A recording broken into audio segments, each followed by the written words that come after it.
Nightfall, a jungle adventure game designed by David Crane from Activision. Welcome to Nintendo Switchcraft, episode 473. On this episode, we're going to talk about the Nintendo Investor Call, plus Nintendo of Europe is giving us a little gift of Pokemon Home, and Fire Emblem costs $10 a month?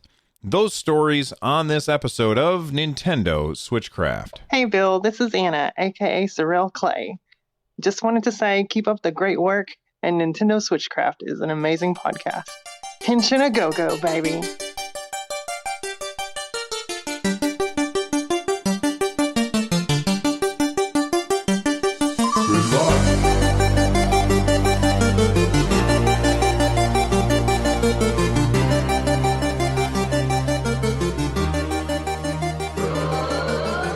Hey everyone, welcome back to Switchcraft. It is brought to you live every Monday, Wednesday, and Friday, except for today. Today's Monday, February 10th, and it's not live. Why isn't it live, Bill? Well, I had an extremely long meeting after work today, and then I got home and I sat down to do the show notes, and I was struggling to get anything done, so I figured I'm going to do a short show. I'm not going to bother doing it live. I'm just going to take a break. I'm going to do a short show and talk about Nintendo's news and get it done quick. And you know what? We'll do a full show on Wednesday and, of course, on Friday. And I just decided to take it easy today. So the rest of the time, you can tune in live over at twitch.tv/runjumpstomp. Now, if there's something that I missed throughout the week, if there's a question that you have, a comment that you have, if there's something that you want me to talk about on the show, I ask that you use the AskRJS Twitter hashtag. That's AskRJS. I search for that on Friday nights or Saturday mornings, and I search for that hashtag on Twitter, and I see what you guys want me to talk about. You can also use our community Discord. There's over 1,000 people on our Discord server, and in that server, there is a channel called AskRJS, where you can leave your questions for me to use on the show. These can be questions, comments, whatever you want. Anyway, this particular episode of Nintendo Switchcraft is, of course, made possible by our patrons. Big thank you to all of the patrons out there. You are all absolutely amazing, and this show is just, I don't know if it'd still be going without you guys. I really do appreciate it. Anyway, you can get Switchcraft and my other content ad-free for as little as $1 by joining the Patreon over at patreon.com/runjumpstomp. All right, let's get started. If you're going to spend your time playing video games, why not play them on something that can also teach you about computing? Get a Commodore 64 or VIC-20. Nintendo held their quarterly investor call, and they had a few questions. So basically investors, people who have bought stock in Nintendo, they get to ask the leadership of Nintendo questions, and I went through that, and it's been translated into English. I went through that and looked for comments from Nintendo that I thought were significant or interesting. So I only pulled 2 out. If you want all of the questions, then go to runjumpstomp.com. This is episode 473. Check out those show notes, and you can find the link right there that will take you straight to them. All right, let's start with question number 1. It reads, now that the holiday season's let's try that again. Now that the holiday season is over, what changes have there been to the ratio of consumers who purchased Nintendo Switch Lite as their second system in the Nintendo Switch family? Is the overall Nintendo Switch user base expanding favorably? Mr. Shuntaro Furukawa, who is the president of Nintendo, he said at the 6-month financial results briefing, we noted, so this is in the past, he said that we noted that the percentage of consumers who purchased a Nintendo Switch Lite as their second as their second Nintendo Switch system was 43%. Now, I must have missed that the first time around, because that is a ridiculous, that's a crazy high number. I could not believe that 43% of people had said that their Nintendo Switch Lite was the second one that they were purchasing. Of course, I say this as somebody who has 3 Switches in the house, one of which is a Lite, although I don't know if that really counts as a second one because it's for a new user. Like, that's for my wife. That's her Nintendo Switch. And I have my own, and my son has my own. It's not like we were replacing one, so I'm not sure if that would be included in that 43%. But he continued, as of now, with the holiday season behind us, that ratio is around 30%. Now, somebody might say, oh, that number's going down. What does that mean? Well, that's actually a good thing. You know, you want that number to go down. You don't want to have duplicate switches out there because here's what's happening. Either A, one of those switches is being whatever the plural is, one of those is being traded in or sitting in a drawer. And either way, Nintendo doesn't make any money from that that first system. It's it's either going to end up as money in GameStop's pockets, or it's going to sit in a drawer and do nothing. And either way, that's not good for Nintendo. However, why do we want that number to keep going down, to go from 43 to 30% and hopefully even lower? Well, we want that number to go down because that means that the population who are buying the Switch are people who did not already have one, the Switch Lite specifically. So he goes on to say, we've also confirmed that women account for a high percentage of consumers who are choosing to purchase a Nintendo Switch Lite as their first system in the Nintendo Switch family. For these reasons, we are seeing that the launch of the Nintendo Switch Lite is, in fact, expanding the user base. And I can kind of attest to that. When they first announced the Nintendo Switch Lite, I showed it to my wife, and I said, hey, honey, look at this thing. And she looked at it, and she said, I want one, which really surprised me. I mean, I know we've got Animal Crossing coming down the road, and I know that she's going to enjoy that game because we all, like everybody in the house, basically enjoyed playing New Leaf together. So I'm sure that she'll also enjoy Animal Crossing New Horizons, I think is what it's called. I forget. I'm sure that she'll enjoy that. But for her to take one look at the Switch Lite and say instantaneously she wanted one and it had to be the yellow one, that was really surprising to me.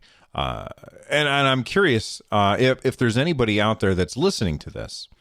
If you are one of the people who bought a Nintendo Switch Lite and it is your first Nintendo Switch system, I'm very curious. Now, I'm going to guess, seeing as how this is a Nintendo podcast, I'm going to guess that the number of people who bought the Nintendo Switch Lite as their first Nintendo Switch, I'm going to guess that that's going to be a very, very low number for this particular audience.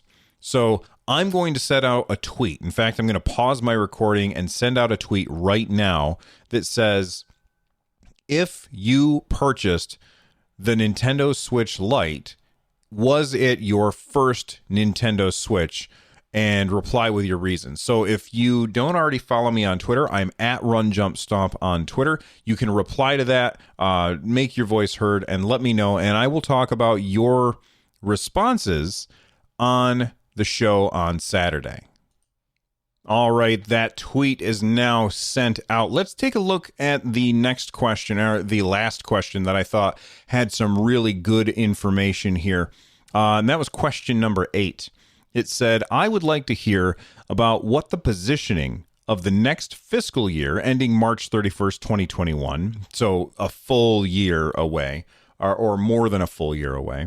What is the positioning for Nintendo as other companies are planning to launch their new hardware? Given that Nintendo Switch is soon entering its 4th year, do you see the next fiscal year, including changes in the environment, as something of a threat or a major opportunity? Please describe your direction in terms of positioning and strategy. All right. The answer comes from Mr. Furukawa, and he says a whole bunch of stuff, but I'm not going to read everything he says. But here's the nugget that I thought was the most important. He says, on the software side, in addition to continuing to release new software, we believe that it is also essential to continue our efforts to extend sales of already released software for a longer period than before. Okay, what does that mean? Well, it means expect more DLC. Now, this should not be a huge surprise to anyone, as Mr. Furukawa has told us in the past that he is a fan of DLC. And I personally think that DLC, if it's done the right way, is awesome. And Nintendo has a tendency to do it the right way. Here's what I mean. Well, actually, let me give you an example of bad DLC. Bad DLC is when a video game company, we'll say video company X, they make a game and then they say, all right, we're going to lop this part of the game out. We're just going to cut it out surgically, remove it, and then we will sell that as DLC after the fact. In fact, it will be day one DLC. So you get the game, and then you can buy that DLC day one and have it added back into the game. That is a bad DLC business model. I mean, I'm sure it's a good business model, but it's anti-consumer, in my opinion. The right way to do DLC is to make a game, sell that said game, tell people that it may include DLC down the road, and then sell DLC later on once you've made it after the game has sold. So, you sell a game and then you bring DLC for it long after the fact. A very good example of this would be Breath of the Wild. The original Breath of the Wild had DLC, and they had to take time to make it after the game sold. It had 2 DLCs, in fact. Another really, really good example of the way that Nintendo does DLC and they do it right was Mario Kart 8 on the Wii U. Not Mario Kart 8 Deluxe, because that hasn't had DLC, although I think it should. But Mario Kart 8 Deluxe on the Wii U, they did it right. They sold Mario Kart 8, and then they made DLC, which brought in new characters to race, including Link, right? And then new courses to race on, and they sold them for a really, really good price. There was a lot of value. And I think that created a lot of goodwill towards Nintendo with Mario Kart 8. And I think that I feel like there's a lot of people who are the super hardcore Nintendo fans who probably would have said, no way, Nintendo, if they had done that differently and then brought out Mario Kart 8 Deluxe. Because, there were, of course, some people who said, okay, I bought Mario Kart 8 and then I bought the DLC, and now you want me to buy it all again on the next system. And for many people, that was not an okay thing. But for a lot of people, it was okay. And why was it okay? Because they saw the value in it. When it didn't make us feel like we were being nickeled and dimed to death. And, some people might say, well, I don't know, Bill, that's kind of shady. Why would they do that? Well, you have to remember that the Wii U only sold 14 million consoles worldwide in its lifetime. That's a very low number, especially when you consider that the Nintendo Switch in 3 years, or less than 3 years actually, sold 52 million consoles in that time. Like, that's an insane number. So there were a lot of people who did not get a Wii U, mostly, I believe, because of really, really poor marketing. And they missed out on some really good games, which is why I think it's okay that Nintendo ports those games forward. I think that we're going to look at seeing more DLC down the road. We just saw DLC from Fire Emblem Three Houses, where they added in the whatever wolves, the Ashen Wolves, I think is the fourth name of the fourth house. And we might see a fifth house down the road. We might see DLC for Luigi's Mansion 3. We might see some DLC. I mean, we've all been screaming, Nintendo, please give us DLC for Mario Odyssey. And they just keep giving us this free extra outfits and stuff that I think that most people really don't care about at the end of the day. I want to jump back into Mario Odyssey and play some new levels. Wouldn't that be amazing if they suddenly did that? Now, speaking of DLC, I want to bring up Animal Crossing because recently there was some news, and I promise I'll get back to the investor call in just a second. Recently, there was some news that said that, hey, everybody, I just saw on Nintendo's site that there's going to be paid transactions or transactions after the fact in Animal Crossing New Horizons. And people were thinking, does that mean microtransactions or does that mean DLC? I really, really, really hope that that is not microtransactions. And if it is microtransactions, then I don't know if I'll play the game. That might be enough to push me away from it. However, well, I mean, if it's just cosmetic microtransactions, then I guess I don't care. And I don't know. You know what? Oof. I want to know what you guys think about this. If there's microtransact, you know what? I'm going to do another tweet. I'm going to do another tweet right now. Okay, so I just sent out a tweet. It says, if there are microtransactions in Animal Crossing New Horizons, will that stop you from playing it? Reply with your reasons. So again, follow me on Twitter at RunJumpStomp and let me know what you think. I will talk about it on the Saturday show. I'll see what you guys think. Anyway, back to the investors call. I keep getting distracted by Twitter. So he went on to say, after saying that, hey, expect more DLC from Nintendo, which at the end of the day, I think is a good thing. He went on to actually wait. I want to explain why it's a good thing.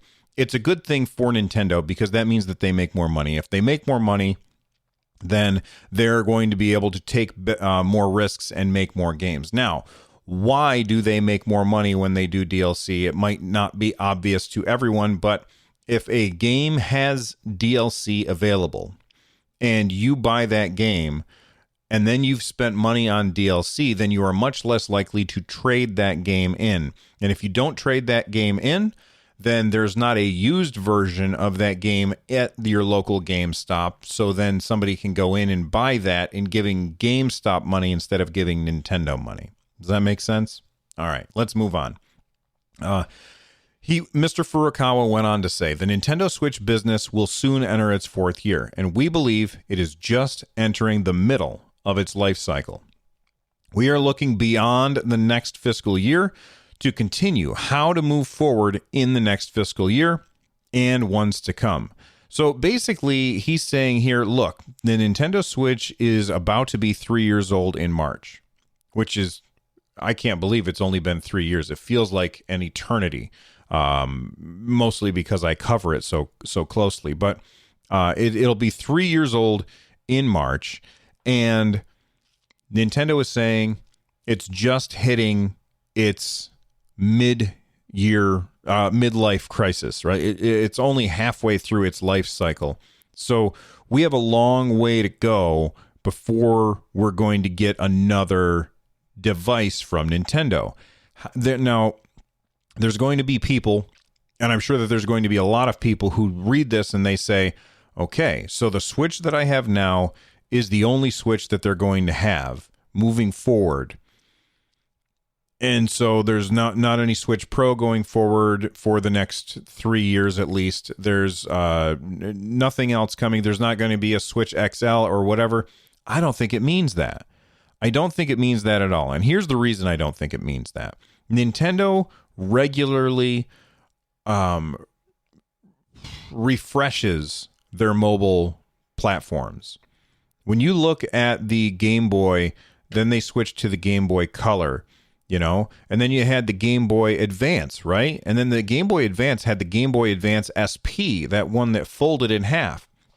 Then they brought out the DS, and then the DSi or the DS Lite, and then they just kept refreshing and giving us new versions of the same hardware. And then we saw the 3DS, and it came out with the new 3DS XL, which was the first time, was it the first time? Or it was definitely a time where they bifurcated the market, and it didn't go well for them. I don't think it went well for them. The new 3DS XL didn't sell super well, and there was almost no one that supported it. Like, yes, you could play all of the other 3DS games, but you couldn't play. I mean, there were just very few games that required it. And I bought it. I never felt bad for buying it because it was a great system and it was a really, really good upgrade to it. And I think that that's the kind of thing that we can expect from Nintendo. We can expect upgrades. However, I think that it will be set in such a way that the games that are running on the next Nintendo Switch will also run on the old Nintendo Switches. And I think that that's a good thing. And there's going to be people out there who say that this is a disaster. And one of the only reasons that the Nintendo Switch is so popular is because it has a lot of the really, really popular games on it. And that wouldn't be possible if when the PS4 and PS5 and Xbox Series X come out, like, those are much more powerful hardware than the Nintendo Switch, and it's going to be hard for developers to bring their games to the Nintendo Switch if they're designed to run on these other systems. And while I understand that, I also think that developers have found really, really good ways to deal with that kind of stuff. And that's why we have games like Doom 2016 running on the Nintendo Switch. That's reasons why we're about to have Doom Eternal running on the Nintendo Switch. Sure, Doom Eternal is going to come later. That's okay. It's all right that it comes later as long as it comes eventually. And I think that the Nintendo Switch right now is kind of showing us that. It's showing us that, look, we can get the graphics to look not as good as they are on other platforms, but we can get them to look good enough if the developers take their time. And what has shown is that Nintendo customers buy a whole lot of games, and many developers have said that their sales on Nintendo Switch have far exceeded their sales on other platforms. It doesn't really matter at the end of the day. We'll find out soon what's going to happen, or we'll find out in 3 years when the next thing comes out. But I don't think that we're looking at the last Nintendo Switch. I think that we're going to get another Nintendo Switch somewhere down the road, and maybe not 2020, but 2021, I think so. All right, let's take a quick break. We'll hear from a sponsor, and then I've got 2 fast stories to talk about before I get out of here. I can't believe how long I talked about this. When it's least expected, you're elected, you're the star today. Smile, you're on Game Boy Camera. It's fun to look at yourself as other people do. How's your sense of humor? There's a rumor, laughter's on its way. Smile, you're on Game Boy Camera. Yes, with Game Boy Camera, you can turn photography into fun-tography. Smile, you're on Game Boy Camera. All right, we are back. I love that jingle. That's just so fun. Anyway, 2 quick stories that I want to share before we get out of here. Nintendo of Europe told us all that if you want to celebrate the release of Pokemon Home later this month, you will be able to bring over Pokemon from your previous 3DS titles with a free month's trial to Pokemon Bank. So that's how they get you. Now, I don't think that Pokemon Bank is too terribly expensive. I think it's a little tiny bit high, but at the end of the day, it's not that big a deal. Am I going to invest in it? No, I'm not. I'm just going to deal with the Pokemon that I have in Sword and Shield, and I don't need to bring everything together in order to have fun in the game. However, if you do, then guess what? You can subscribe for free, and if you want more information about that, check out the show notes. Again, that's runjumpstomp.com. This is episode 473. All right. Last thing that I wanted to talk about is this story from gamesindustry.biz. Nintendo has a subscription model attached to Fire Emblem Heroes, and it is $10 a month. Now, I don't have much to say about this because I don't play Fire Emblem Heroes, but it's, oh my goodness, $10 a month? That seems a little crazy to me. What do you get for your $10 a month? Well, in return, subscribers will receive 2 special heroes each month, complete with unique outfits, visuals, voices, and stat boosts. These will be available to non-subscribers to purchase following their period on the Fire Emblem Heroes Pass. Unique quest objectives with in-game currency rewards and additional gameplay assist and boosts for PvE play that will help speed play up, bolster characters, and redo undesirable player decisions. Ladies and gentlemen, this is pay to win. Now, I haven't played Fire Emblem Heroes since it first came out. I'm assuming it's still pretty much a single-player game, so the idea of somebody paying money to win in that, I don't really care. That's fine. I just hope that none of this stuff leaks over into a multiplayer-style game, because a multiplayer-style game, that, like, it's bad enough when you've got a gacha system as your monetization model, but then to have pay to win stuff on top of that, it doesn't feel good. It makes me very, very nervous. Now, very recently, it was revealed that 61% of Nintendo's lifetime mobile gaming revenue has come from Fire Emblem Heroes. And that revenue reached $1 billion so far last month, which is really, really crazy. And this is not the only subscription service that Nintendo has on mobile. They also have Mario Kart Tour Gold Pass for, I can't remember. I think it's also $10 a month. Now, if I were Nintendo, what I would do is I would say, if you want to do a subscription on mobile for our mobile games, we'll give you our Animal Crossing, the Animal Crossing Pocket Camp. We'll give you that subscription and the Fire Emblem Heroes subscription and the Mario Kart subscription for $10 a month. I think that is much less egregious. It just feels really, really bad when you're paying $10 a month on Fire Emblem Heroes by itself, and then another $10 a month on Mario Kart Tour by itself.